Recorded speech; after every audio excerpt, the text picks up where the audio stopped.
Magandang umaga po sa bawat isa po sa atin. Good morning. Good morning. It's good to be in the house of the Lord. Amen. Okay, sarap po magpuri sa Panginoon at ang sarap po umawit sa Panginoon na mapuring awit sa Kanya. Thank you.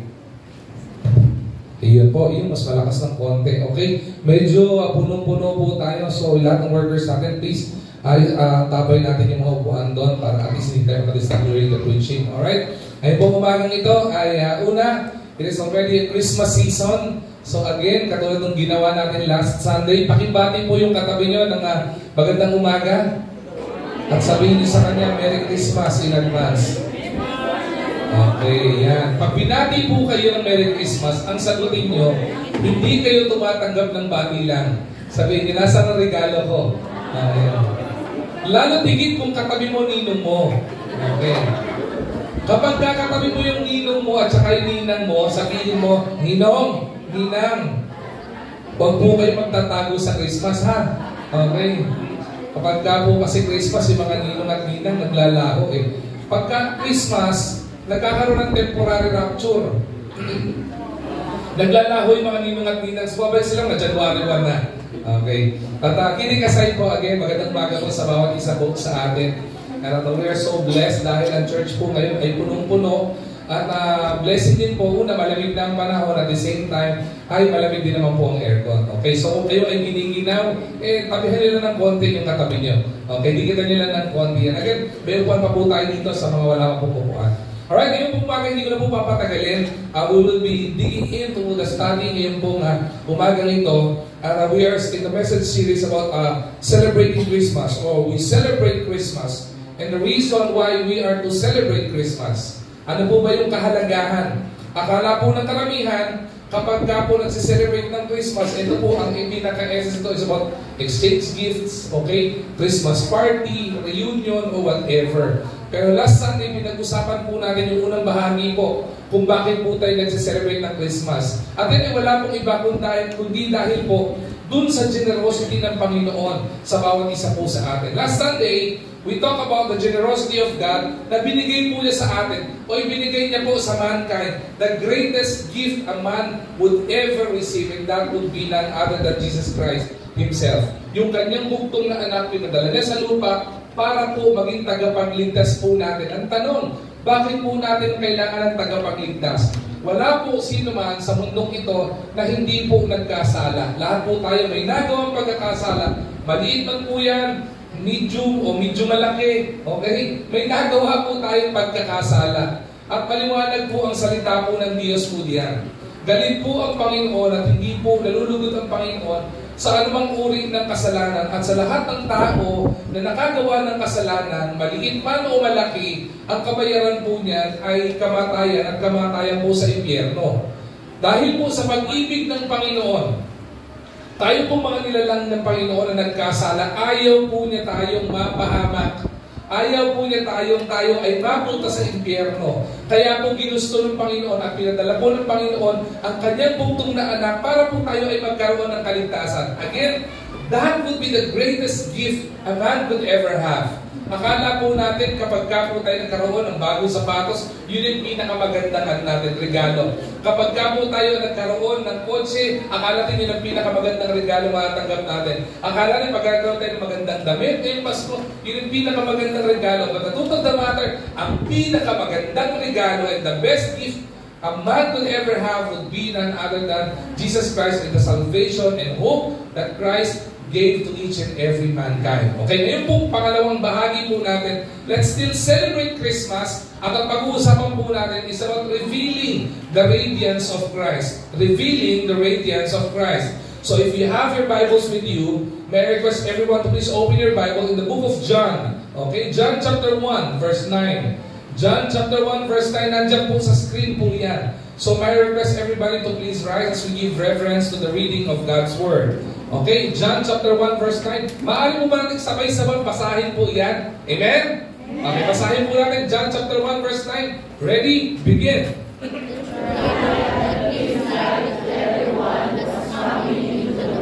Amen. May the Lord be blessed upon the reading of His Word. So madali po tayo manalangin.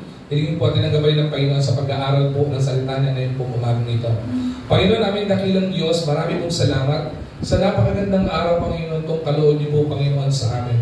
At salamat din po, Panginoon, sa season, Panginoon, na ito ng Kapaskuhan, dakilang Diyos na muli kami, Panginoon, ay nire-remind at i-remind mo sa iyong salita kung ano po ba talaga ang kahulugan, Panginoon. What is the true significance of this celebration of Christmas, Panginoon? Na hindi, Panginoon, ang bawat isa po sa amin ay maligaw ng pag-iisip o landas, Panginoon, kung paano sineselebrate ang Kapaskuhan, dakilang Ama. May you align, Panginoon, the celebration ng season na ito dun sa plano at purpose mo, Panginoon, sa buhay po namin. Panginoon, samahan niyo po, Panginoon, kami sa pag-aaral ng iyong salita. Kayo po maitaas, kayo po maluwalhati, kayo may lugod, Panginoon. Itago niyo po ako sa iyong likuran, gamitin niyo po, Panginoon, na kung iyong lingkod para maging tagapagbahagi ng iyong salita at malinaw po sanang maibahagi ang salita mo ngayong salita, ngayong araw na ito, Panginoon, upang magdulot po ito ng kaligtasan, Panginoon, at regalo na matanggap po namin ngayong Kapaskuhan ito. Muli, itatalaga po namin sa pag-aaral ng iyong salita sa pangalan ni Jesus. Amen and amen. Para na po tayo magsiupo. Okay? Again, celebrate Christmas, revealing the radiance of Christ. Yan po yung titingnan po natin. Pag sinabi pong radiance, okay, yan po ay naglulumiwanag. Okay? Ibig sabihin, sumisikat. Okay? Nagpapakinang. Last week, gusto ko yung ginamit yung illustration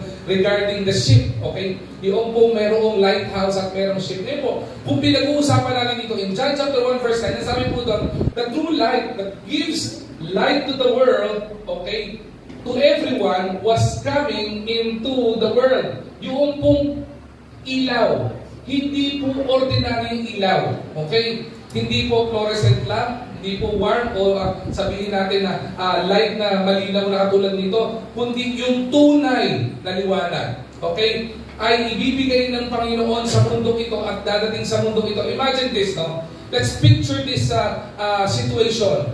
Imagine you are in a ship, okay? Nakasakay po kayo sa isang barko o vapor, okay? Lost in a sea. Okay? Sino po nakasakay na ng barko dito? Yan, mga nakasakay na ng barko.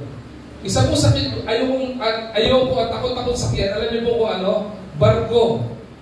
Una, pagka sumakay ka ng barko, magmula dito hanggang Cebu na lang kunyari, ano? Mahaba ang biyahe. Halos magdamag ang biyahe. Tapos, pagka kayo ay bumabiyahe na, diba, at lumakot na yung, nasa lakot na yung barko, wala na kayong makikita. Tama mo ba ako? Lalo tigit pagkagabi. Wala kayong makikita kundi puro kadiliman. Diba? Nakakatakot unless nasa kabina nyo kayo, okay kayo. Pero kapag lumalabas ka, ang boring ng biyahe sa barko. But imagine this, merong isang ship lost in a sea on a stormy night. Okay? Diba? Binabayo ng bagyo, humahangin, okay? At malakas yung waves. Tapos yung ship nyo nasa kalagitnaan ng laot. And the waves keeps crashing to the hull of the ship. Anong pakiramdam? Tapos makikita mo kahit yung mga crew ay mga tipo mo kang relax, pero alam mo, may kaba sa puso. Yung mga nakangiti, pero yung ngiti nila parang medyo may halong takot na. Okay? Nakakatakot po yung ganong situation. And even the crew of the ship will grow weary. Yung puso po nila will be filled with despair, will be filled with anxiety. Ano mangyayari sa atin dito? Bakit? Kasi nasa gitna ng madilim na laot eh. Then, isipin ito, sa kalagitnaan ng stormy situation, sa kalagitnaan ng stormy weather, nasa gitna ng madilim na laot, yung ship na sinasakyan mo, suddenly, makita ng kapitan na merong isang ilaw sa di kalayuan na humihinang. Okay? At nung makita ito nung kapitan ng barko, na-identify niya ito as a lighthouse. Okay? Sa kadiliman po, sa kahit anong madilim na lugar, kahit po mag-spark ka ng maliit na ilaw po yan, maglulumiwanag at mabibigyan ng emphasis po yan. Kahit padilimin ko itong church na ito, madilim na madilim, patayin ko po lahat ng ilaw sa gitna ng madilim na gabi. Pagbukas po ako ng telepono, buksan ko po yung ilaw ng telepono ko, maglulumiwanag po kung saan ang gagaling yung ilaw na yan. And imagine, yung spark ng ilaw na ito na nakita ng kapitan sa kabila ng madilim na laot, sa kabila ng sitwasyon bumabagyo at sila ay mukhang naliligaw, merong nagkaroon ng isang spark ng ilaw sa di kalayuan. It brings hope doon po sa mga tao na tipong itong ilaw na ito ay po pwede nilang gawing gabay para po sila ay gumilid sa laot at sila ay mapunta sa safe zone ng buhay po nila. Yun po ang purpose ng lighthouse. The purpose of the lighthouse is to, una, yung lighthouse para ma-identify mo kung nasaan ka, kung malapit ka ba sa landmass o malayo ka sa landmass. Kapag ka po sa mga emergency situation, mahalaga din po yung purpose ng lighthouse. Kasi yun din po ang magtitimon sa barko at magbibigay ng identity sa barko para sila ay makalaot at lumapit sa mga safe zone at makapag-hide po doon. Ganon din po sa buhay po natin. Many of us came to church in a dark situation of our lives. Meron po dito, pumunta kayo dito, naimbitahan lang naman po ako eh. Pumunta po ako dito kasi narinig ko lang po may awitan eh. Pumunta po ako sa church kasi feeling ko mukhang masaya doon. Marami po sa atin, pumunta po tayo dito, we are in the dark moments of our lives. May pinagdadaanan ka, may problema ka, hindi mo alam ang gagawin mo, you are in despair, feeling mo naliligaw ka, and you feel that emptiness in your life, na feeling mo wala ka ng direksyon sa buhay mo. Then suddenly, ma-realize mo na meron palang Diyos na nagbibigay ng ilaw sa buhay mo, na pwede kang ilid para ikaw ay ilayo sa anumang kapahamakan ng buhay mo. Hindi ba napakaganda po na regalo po iyon? Because amidst the storms of life came loneliness, sin, and brokenness, and even emptiness. But Jesus, the true light na sinasabi po sa John chapter 1 verse 9, came to guide us back to God. Napakaganda po nun. And Christmas is not just about celebrating an event. It is not just about exchange gifts. It is not just about reunion. Hindi lang po ito yung mga bagay na hindi lang po ito patungkol sa mga Christmas lights or Christmas tree. It is about encountering the light who can transform our lives. Yung po yung pinakamaganda po doon eh. Yung makita po natin na merong ilaw. Makita po natin na sa kabila pala ng dilim na pinagdadaanan ko, mayroong ilaw na magliligtas sa akin at pwede ako magkaroon ng pag-asa na maituwid ko ang buhay ko. At ang pinakamaganda dito, if we will encounter Jesus Christ in our lives, He can transform our lives. Ang ganda po nun eh. Hindi ka lang basta nagkakaroon ng pag-asa, kundi meron pong pangako na transformation sa iyong buhay. Yun po ang tunay na kahalagahan ng selebrasyon ng Christmas. Kaya po sa pagkakataon pong ito, kung meron, bago ko po ituloy yung mensahe po ng Panginoon ngayong umagang ito, kung meron man po sa atin, wala pa po tayong personal na relasyon sa Panginoon,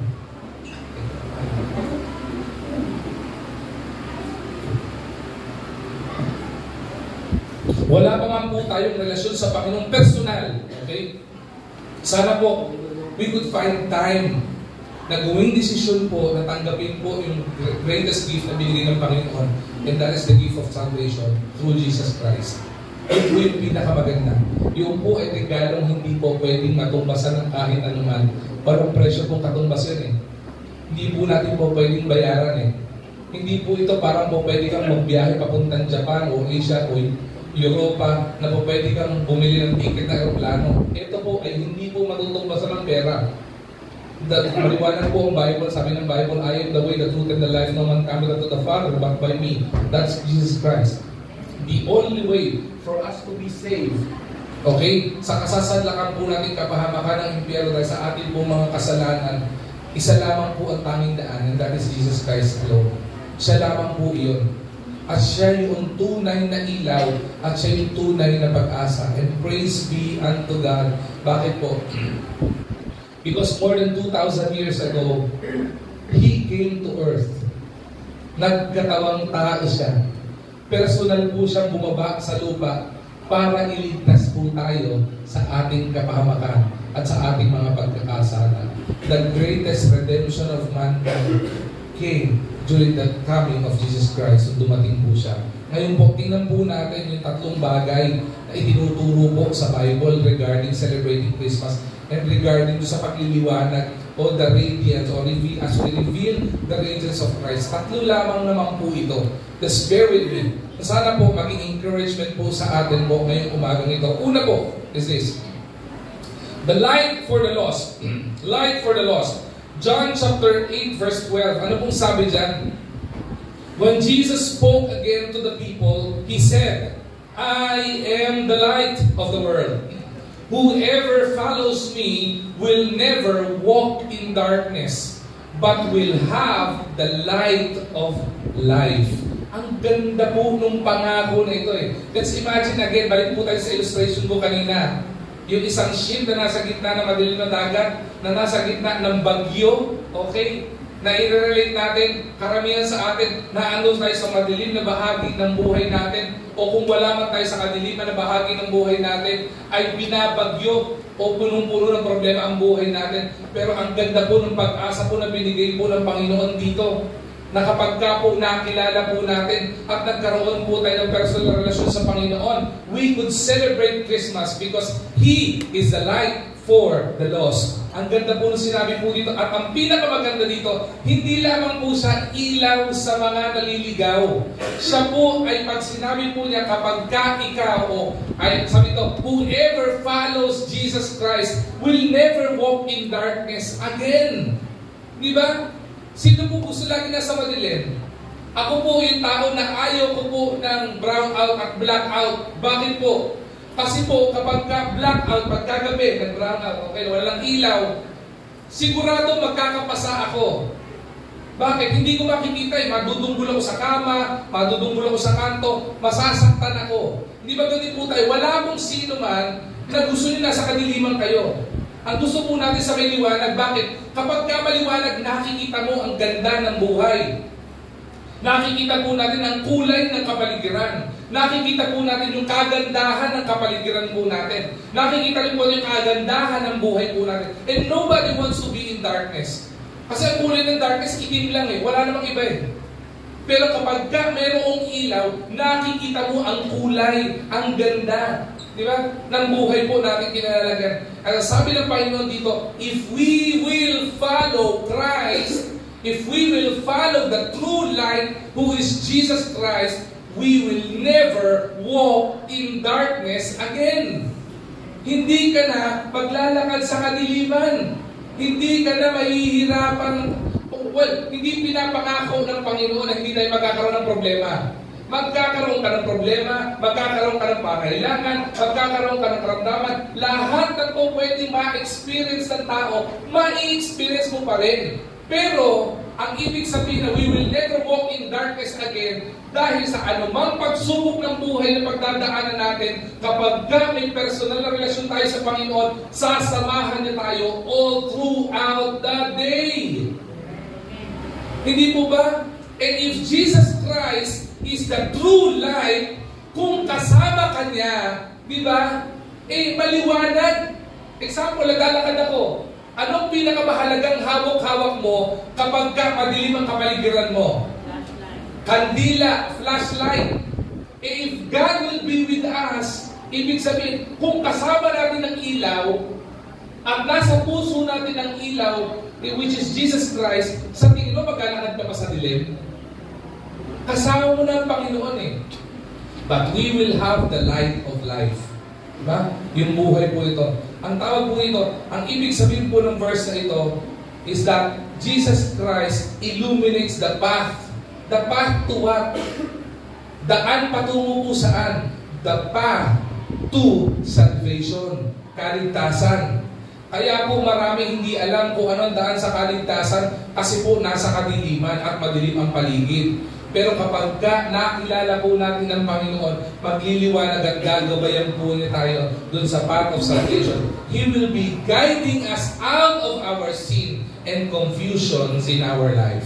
Ang ganda po ito. Kaya kung minsan na rin ito, my question here is that, are we feeling lost? Are we feeling spiritually lost? Do we feel yung emptiness sa buhay natin? Are we searching for the purpose of our life? Alam po ba natin o hanggang ngayon, nagugulhang pa rin po tayo sa purpose ng buhay po natin? And that is the reason why binipreach po yung sinabi ng Panginoon, He is the light for the lost. Kasi ayaw po niya ng confusion. Why? Because the Bible is clear. God is not the author of confusion. Sin will make us confused.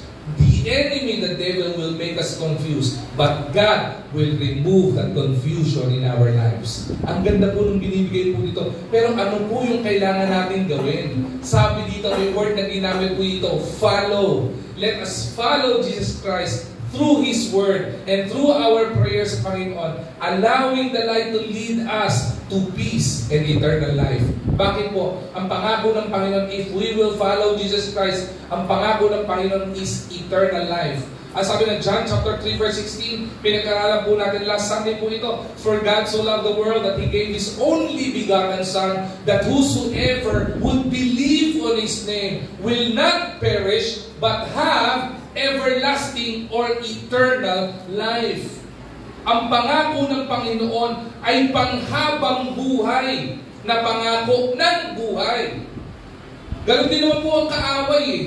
Kapag ka po pinili po natin manatili sa kadiliman, kapag ka po pinili po natin manatili sa kasalanan, may pangako din po ang kaaway. Everlasting life din po iyon. But that will be found in Revelation chapter 21 verse 8. Ano po yun? Lahat ng makasalanan, the warmongers, fornicators, lahat ng makasalanan, susunugin ng kaaway sa impyerno, panghabang buhay, eternal life din po yun eh. Pero in contrary, if we will follow Jesus Christ, ang mga experience natin is eternal life in the presence of Jesus Christ, where God lives. At saan po siya tumitira? Sa langit na bayan, kung saan tayo ay maglalakad sa streets of gold, kung saan ang lugar is flowing with milk and honey, yung kung saan yung lugar is flowing with abundance. Sino pong ayaw noon? Everybody wants that. Kaya po ipinakita at pinadala ng Panginoon si Jesus Christ to illumine the light of salvation, guiding us out of our sin through salvation through Jesus Christ. Kaya po makita po natin dito, katulad po kanina ng illustration ko, katulad ng ship na nasa gitna ng kadiliman, nung nakita po niya yung ilaw ng lighthouse, nagkaroon ng pag-asa yung kapitan na yes, maliligtas kami. Kasi patuloy na tayong babayuhin ng bagyo sa gitna ng dagat na ito. Sigurado, delikado ang kalalagyan namin. Pero praise be to God, merong ilaw na po pwedeng mag-lead sa kanila sa tamang landas kung saan sila ay maliligtas. Yung po yung pinakamaganda. Gawin po sa buhay po natin. Pasalamat po tayo and we are supposed to praise God dahil sa kadiliman ng buhay natin, nagkaroon ng Christmas, nagkaroon more than 2,000 years ago, pinadalan doon sa ang kanyang bugtong na anak para magsilbing ilaw, para ilid tayo sa kaligtasan at hindi tayo mapahamak. Di mo ba tama ang ganda po nun? At ang pangako ng Panginoon, if we will have Jesus Christ in our life, if we will follow Him, hindi lang po basta magkaroon ng Hesus sa buhay po, if we will follow Jesus Christ sa buhay po natin, magiging tagasunod po tayo ng Panginoon. We will never walk in darkness. And sabi ito, but we will have the light of life. Yun po ibibigay sa atin pangako ng Panginoon. Pangalawa, sabi ko po sa inyo, mabilis lang po itong preaching na ito. Pangalawa po, the revelation of the radiance of Christ is not only Him being the light for the lost, but also the life for the lonely. Okay? Ano po sabi ng Matthew chapter 1 verse 23? The virgin will conceive and give birth to a son, and they will call Him Emmanuel. Ano po ibig sabihin ng salitang Emmanuel o pangalan ng Emmanuel? Which means God with us. Ang ibig sabihin po nito, life for the lonely. Sino po yung nalulungkot? Sino po yung malungkot dito? Yung walang makausap. Yung lagi nakatunganga. Diba? Yung walang kapiling ngayong Pasko. At ang kanta niya ay, sana ngayong Pasko. Diba? O kaya ang kanta niya ay, ang Disyembre ko ay malungkot. Pagkat, miss kita. Diba? Ayos, may mga gusto nyo kantahan talaga, yung mga pag-video okay. Diba? Pero sabi po dito, sa lahat ng mga feeling nyo, you are neglected by man. Hindi ka na naisip, o ikaw ay walang kasama, o walang umiibig sa iyo, o walang umaaruga sa iyo. May pangako ang Panginoon sa iyo, at yan ay buhay sa mga nakaka-experience ng kalungkutan. Bakit po? Saan po nakita po dito yun? Sabi ito, a virgin will conceive and give birth to a son, and they will call him Emmanuel. Diba? Ano po ba ang solusyon kapag ikaw ay nalulungkot? Naalala ko po dati kapag ikaw ba ay nalulungkot at walang makausap? I-dial ang 533-0010. Ano niyo po ang number yon? Mental hospital po yun eh. Hindi ko po alam po yung pala na number nila. Dati ko may tumatawag sa church, yung church po natin sa mother church. Ano po yun eh, katabi-katabi po ng mental eh. Hindi ko po alam bakit yung number ng church at saka yung mental, magkadikit na magkadikit. Kaya tumatawag, hello? Yes po, ano may tutulong namin sa inyo? Counseling po ba ang gusto nyo? Church eh. Hindi po, tatawag po sa ambulansya, papasundo po yung balon dito. If you are lonely, the only solution for loneliness ay may makapiling ka. Tama ba? Kapag na ikaw ay feeling mo mag-isa ka, ang kailangan mo, kausap. Kasi pag wala kang kausap, ano nangyari sa'yo? Mababaliw ka. Diba? Tatawa ka sa isang tabi. Iiyak kang basta-basta. Diba? Kaya pag may nakita kayong ganon, alam nyo na kung anong lugar tatawagan. Okay? If you are lonely, the only solution for loneliness ay may makapiling ka. Diba? May makasama ka at may makausap ka. But there will be times in our life that we will feel that loneliness. Hindi naman araw-araw may kasama ka. Diba?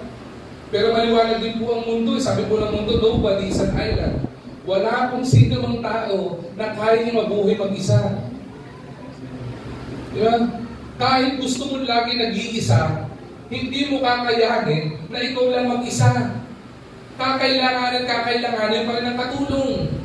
Kaya nga po nung trinate ng Panginoon si Adan sa Garden of Eden, anong ginawa ng Panginoon? Sabi ng Panginoon, and it was not good for a man to be alone. So anong ginawa niya? Diba? Humubot ng isang bahagi ng tadyang ni Adan at doon lumabas si Eva na naging katuwang niya sa buhay. Because nobody is an island. Wala mong mabubuhay na mag-isa lamang. Kakailanganin mo din ng kasama. Kakailanganin ng kapartner sa buhay. Kakailanganin natin ng kaibigan. Kakailanganin ng katrabaho. Kakailanganin natin na may makakasama sa buhay po na ito.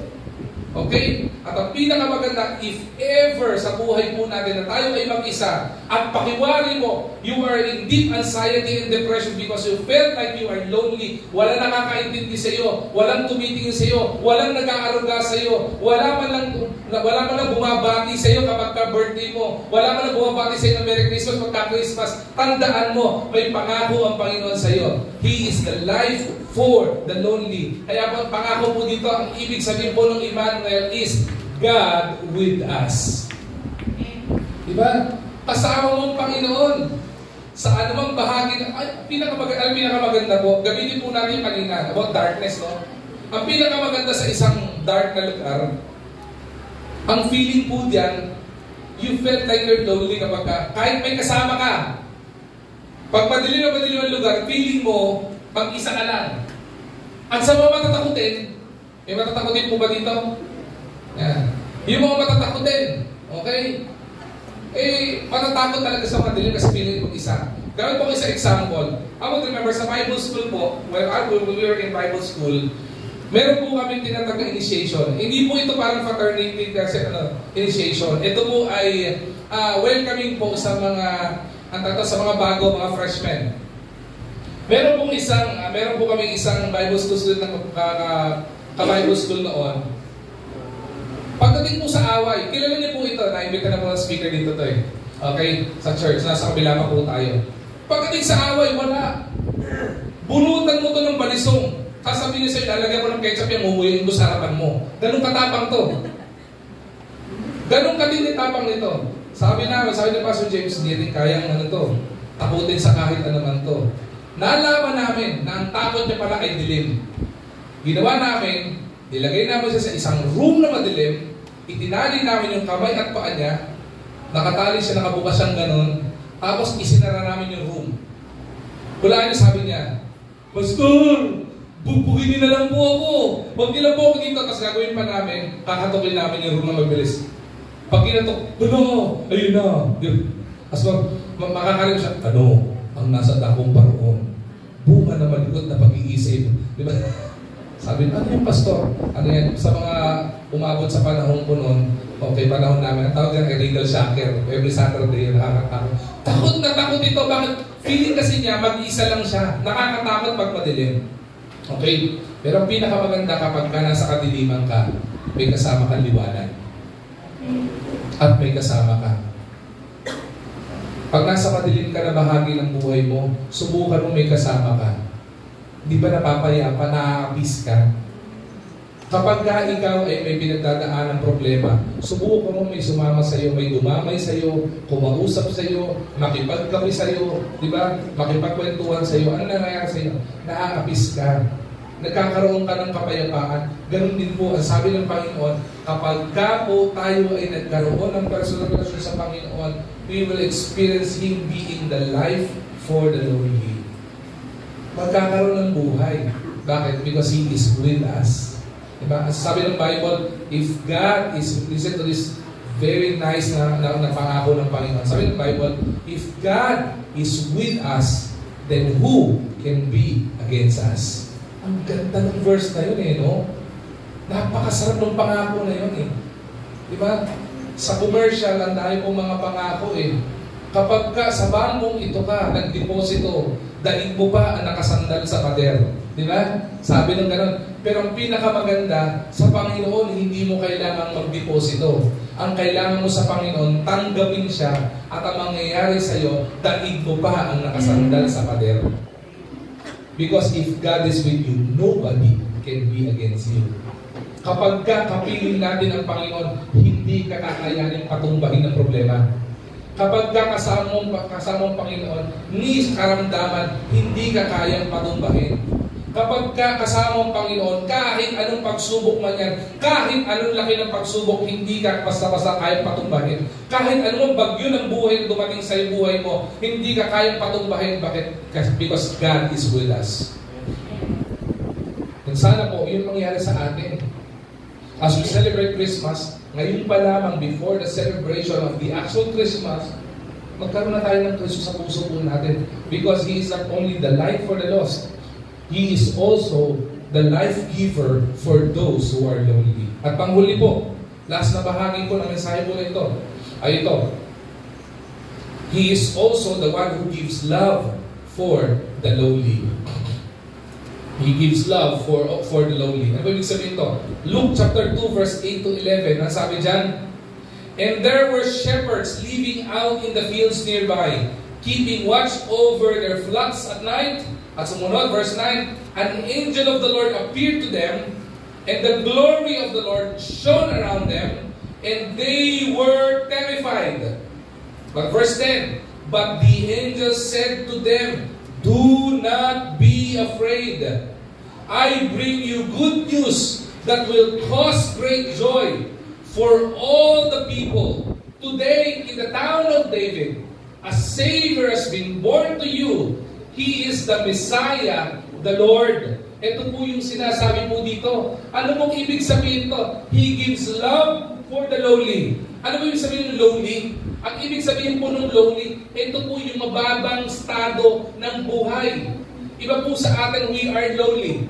Diba? Hindi po ganun karangya ang buhay. Hindi po ganun karangya ang ating status sa buhay po natin. Hindi po tayo ganun sabihin natin, well off kung sasabihin natin. Hindi lamang po ito, basihan po yung hindi po basihan lang po ito ng laman ng wallet o laman ng bangko kung mayaman ka o mahirap ka.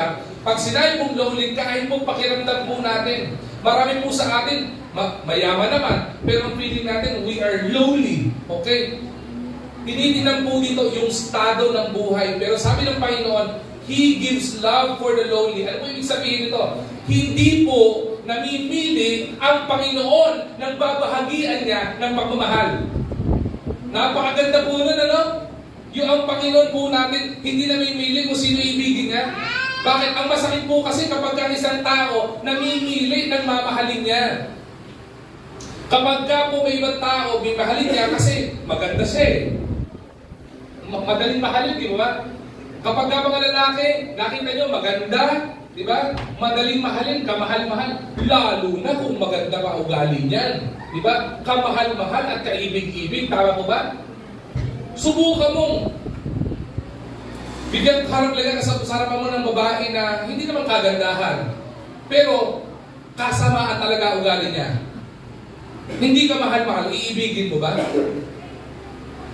Kapag ka naka-encounter ka ng isang tao na mayaman o may kakayanan sa buhay, at giver, generous yan, kamahal-mahal, di mo ba? Pero kapag ka nakakita ka ng isang tao na daig pa belly ko sa pagkakuripot, ano gagawin mo? Hindi ka mahal-mahal yan. Di ba? Pero ang Panginoon, hindi po namimili ng tao. Hindi po siya tumitingin sa estado ng buhay natin. Hindi niya tinitingnan kung may mansyon ka. Hindi tinitingnan ng Panginoon kung may bahay ka. Hindi tinitingnan ng Panginoon kung malaki bahay mo, palit ang bahay mo. Hindi tinitingnan ng Panginoon kung gaano kalaki ang pera mo sa bangko. Hindi tinitingnan ng Panginoon ang estado mo sa buhay mo. At tinitingnan ng Panginoon ay kailangan mo ang Panginoon. He gives love for the lowly. At ang kagandahan po nito, ipinadalang mensahero ng Panginoon ng kanyang mga anghel para sabihin, and the angel message to shepherds, humble, overlooked individuals. Marami po mga individual ang mga na-overlook. Kaya po sa church po natin, huwag po sanang gano'n, ano po? Hindi po porkit may kakayanan, binibigyan din ng atensyon. Dapat po lahat pantay-pantay. Bakit po? Lahat po tayo inibig ng Panginoon eh. Kahit po yung pastor niyo po sa harapan niyo, pag nakilala niyo po ako, kahit noong unang panahon pa, hindi po ako kamahal-mahal, hindi po ako kaibig-ibig. Diba? Pero isa lamang po akong ordinaryong tao na inibig din po ng Panginoon. Kaya po sana ganun din po gawin po natin. Ibigin din po natin kahit hindi po mga kaibig-ibig. Hindi po tayo dapat mamimili. Okay? Kaya po ginawa ng Panginoon dito, pinapakita po niya dito, in-extend po niya yung pag-ibig niya sa lahat ng mga tao regardless of the status of their background. Kasi nung pumunta po ang Panginoon sa lupa, hindi naman po siya namili ng lugar pupuntahan niya eh. Lahat po pinuntahan ng Panginoon eh. In Jesus Christ's ministry on earth, okay, lahat po pinuntahan niya eh. Kahit nga po may sakit, pinuntahan po niya eh. Kahit nga po yung tax collector na magnanakaw, pinuntahan niya eh. Wala pong pinili ang Panginoon. Hindi po namimili ang Panginoon kung sino iibigin niya. Hindi po niya iibigin yung mga kaibig-ibig lang. Yung totoo, ang karamihan na sinamahan ng Panginoon, yung mga hindi kaibig-ibig at nakakailangan ng pag-ibig niya. Yung po ginawa ng Panginoon because He is the love for the lowly. He provides love for the lowly. At ang kagandahan po sa pag-ibig na ito, balikan ko po yung John 3:16. For God so loved the world. Sinabi ko po noong Sunday po ito eh. Ipaliwanag ko po yung ibig sabihin ng love sa John 3:16. It is not just an ordinary love. Sa Griego, ang love, okay, ay po pwede po natin i-describe o sabihin na agape. Love. Pero there are different tenses of agape or love in the Bible. Agape, agapo, agapon. Okay, iba-iba pong tenses yan. Para English, merong present tense, merong past tense, may future tense. And sabi ko na Sunday, there are middle tenses. And to make the long story short, para makita po natin yung dakilang pag-ibig ng Panginoon, ang spelling po noon ay L-O-V-E-D sa John 3:16. Hindi po ibig sabihin, past tense po iyon. It is in the past, present, progressive, participle tense. Ibig sabihin, patuloy na nangyayari. Ang ibig sabihin, ang pag-ibig ng Panginoon, bago po tayo mailalang at sumambulat sa mundong ito, mahal ka na ng Panginoon. At kahit ngayong nabubuhay tayo, ano man ang ginagawa mo, ano man ang estado mo sa buhay, may kakayanan ka ba o wala kang kakayanan, may karamdaman ka o malakas ka, okay? Lalaki ka man o babae ka, ano man ang gender mo, mahal ka ng Panginoon. At ang pinakamaganda dito, hindi ka lang mahal ng Panginoon noon hanggang ngayon. hanggang hinaharap. Pag nagkita kayo, mas may experience mo yung dakilang pag-ibig ng Panginoon. That is the immensity of the love of God. Ganun po kalawak ang pag-ibig ng Panginoon. Kaya po yung pangako po na God or Jesus Christ provides love for the lonely sa mga mabababa o mga tipo na hinahambol yung sarili o we felt like we are low in status or sabihin na po natin kahit poor ka pa, okay, sa Panginoon, hindi mahalaga yun. Ang mahalaga sa Panginoon, ang buhay mo. Kaya nga po, regalo ang tawag dito. Kaya po titingnan dito, just as the shepherds rejoiced when they heard Christ's birth. Ano po nangyari? Remember, nung in-announce po ito, today in the town of David, a Savior has been born to you. He is the Messiah. He is our Savior. He is the Savior of mankind. He is the Lord. Ano po ang nangyari? Everybody celebrates. Bakit po? Kasi yung pong rejoicing po na iyon, nakita po nila yung kahalagahan ng birth ni Christ. Because during the Old Testament, in the book of Isaiah, it was already prophesied that there would be a coming king who would be providing the salvation for mankind. Magiging daan ng kaligtasan ng sangkatauhan. Yung po yung binigay po ng Panginoon. And again, sabi po natin, tatlo lamang po naman ito na pinag-usapan natin. The celebration of Christmas is about the revelation of the radiance o pagkinang ni Kristo. Kaya po pag Christmas, wala po dapat ibang sikat. Di ba? Pag Christmas, marami pong sikat di ba? Pag Christmas, anong sikat sa bahay? Exchange gift. Pagka Christmas, anong sikat sa bahay? Yung Noche Buena. Kapag sikat, anong sikat? Pagka Christmas, anong sikat? Di ba? Yung mga concert, sikat yung mga yan Kapag Christmas, hindi ko naman po isinasantabi na magkaroon kayo ng exchange gift o magkaroon kayo ng Christmas party. Mahalaga din po naman yan. Para mabuild yung relationship ng family and yung mga karelasyon nyo. But, hindi po sana na isasantabi yung tunay na dahilan kung bakit tayo nag-celebrate ng Christmas. The one that is radiating sa buhay po natin kapag Christmas, wala pong iba kundi si Kristo. Bakit po? Dahil po sa tatlong natutunan natin ngayon pong umagang ito, He is the light for the lost.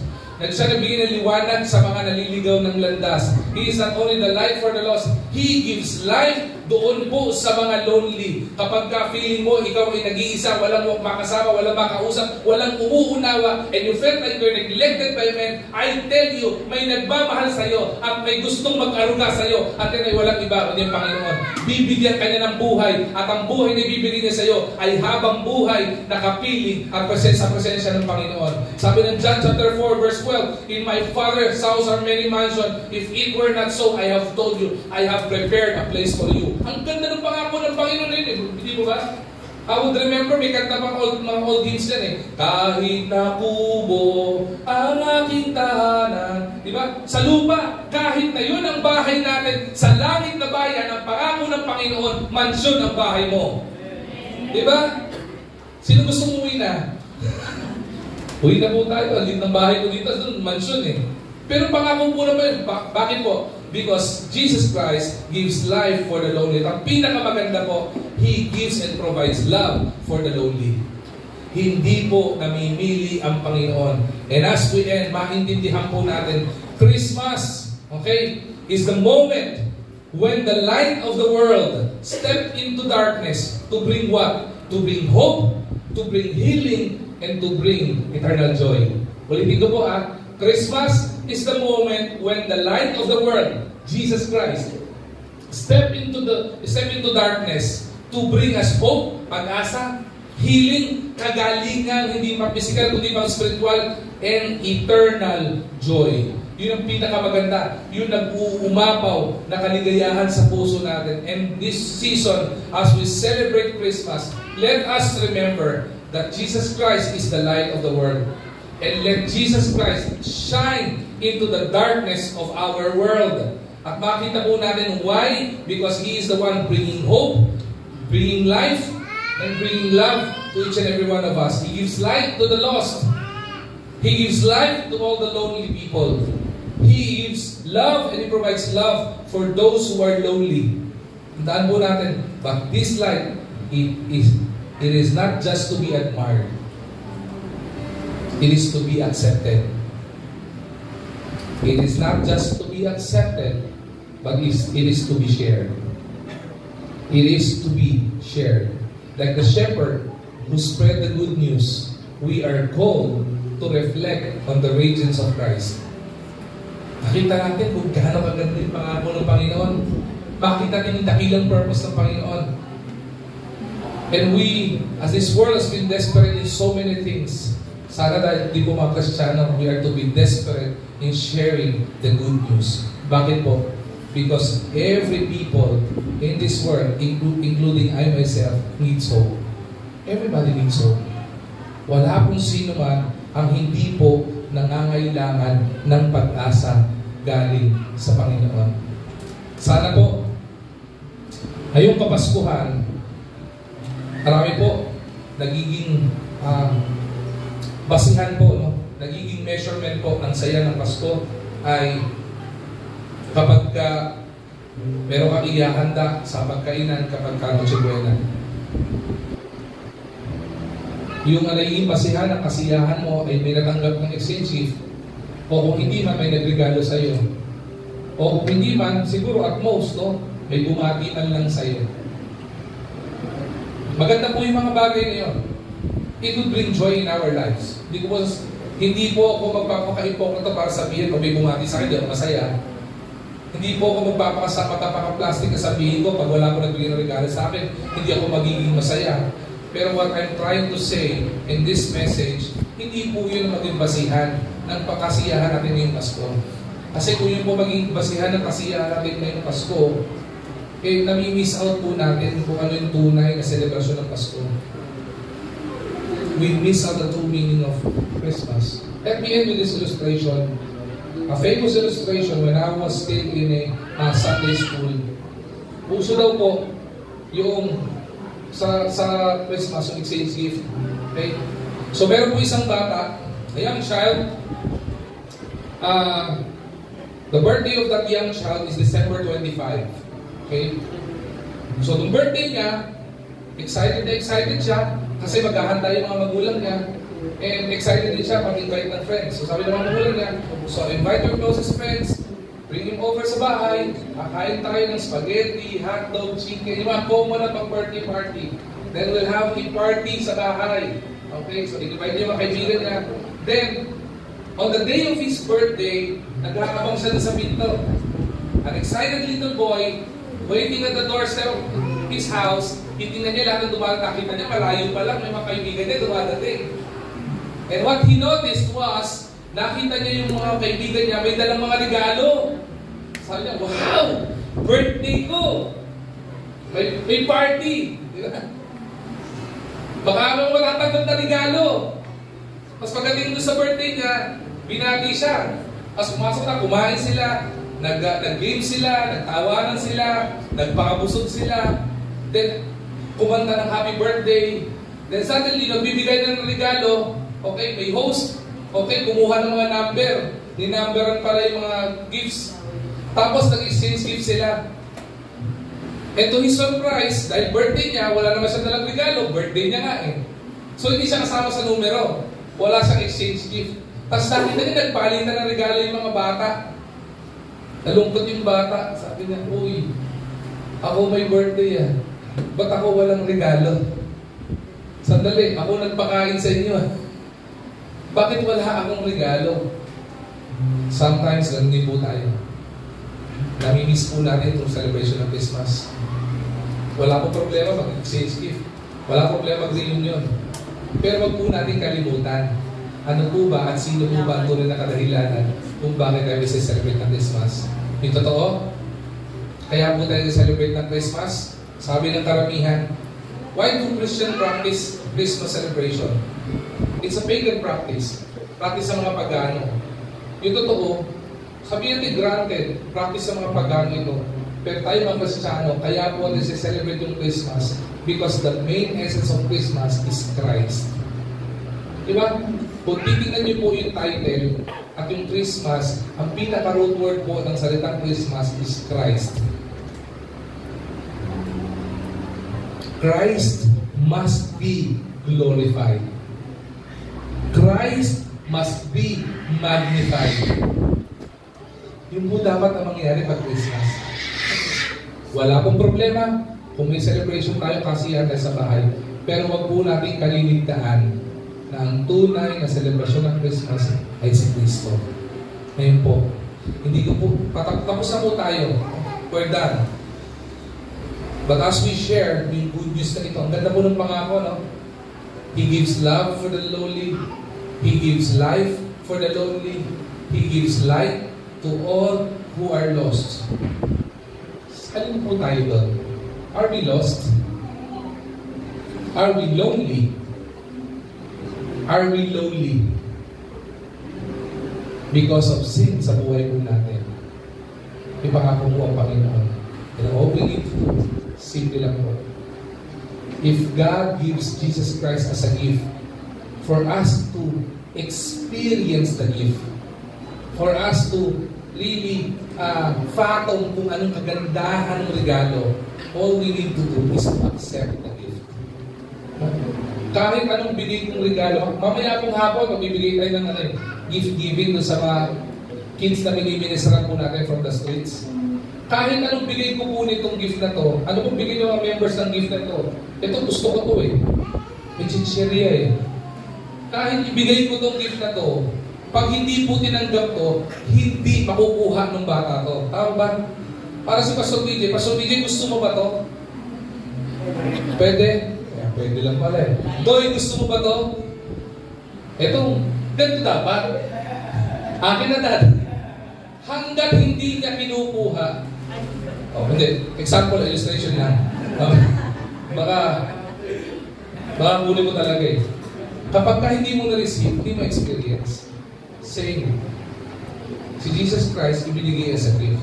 If you want to experience Jesus Christ, if you want to experience light, if you want to experience life, if you want to experience love from the Lord, receive Him. Yun ang pinakamaganda. At kung meron pa po pwedeng tanggapin regalo ngayon, okay, may matanggap kang regalo, rubber shoes, o kung kahit anong matanggap mo, bagong damit, okay yan. Pero ang pinaka-valuable na gift na po pwede matanggap ngayong Christmas is none other than Jesus Christ. Pwede mo ba natin gawin yan? Shall we bow our heads and close our eyes? Wala. As we pray, okay? Wala po nakabilat, ako nakayuko. Tatakapikit. Okay? Gusto ko lamang po malaman, sino po sa atin yung gustong tanggapin yung regalo ng Panginoon? If you want to receive the gift of God and the gift of salvation ng Panginoon, all you have to do is to pray and accept the Lord in your life. Sabi mo sa Panginoon ganito, seriously in your heart, ibulong mo sa Panginoon, sabi mo, Panginoon, salamat po sa mensahe na narinig ko ngayong magang ito. Salamat po, kayo po ang nagbibigay ng liwanag sa mga naliligaw ng landas na tulad ko. Salamat po, Panginoon, kasi kayo nagbibigay ng buhay sa aking buhay na punong-puno ng kaliliman at confusion. At salamat din po, Panginoon,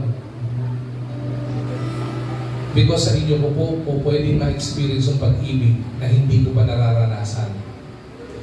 Kaya po ngayon sa dali pong ito, binubuksan ko bituan ng aking puso, tinatanggap po kita bilang sarili kong tagapagligtas. Pumasok po kayo sa buhay ko, maging tagapagligtas ko po kayo. At magmula po ngayon, kayo na po manguna sa lahat ng actions and decisions ko. Habang nakapikita lahat, gusto ko lang pong malaman kung sino po isunod sa panalangin po na yun. Those who accepted the gift of Jesus Christ ngayong Kapaskuhan nito. Wala po didilan. Gusto lang pong malaman. Kasi lang po, pabilisan po at suba mo kagad. Amen. Baba mo kagad. Amen. Meron pa po ba? Amen. Meron po ba? Meron. Amen. Babaan niyo po kagad. Babaan niyo po kagad. Amen. Praise the Lord. Praise the Lord. Ang dami pong tumanggap ng regalo ng Panginoon.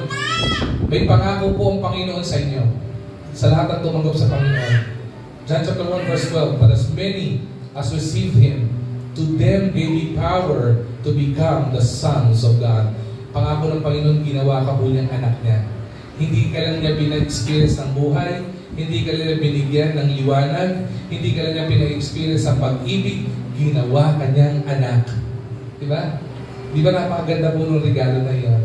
Kasi manalangin po tayo. Let's pray. Panginoon namin dakilang Diyos, thank you so much for the mighty moving of your Holy Spirit in the midst of us. Thank you, Lord God, for reminding us, Panginoon, of the true essence and meaning of the celebration of Christmas. And that we are to celebrate Christmas because of your loving kindness sa buhay po namin.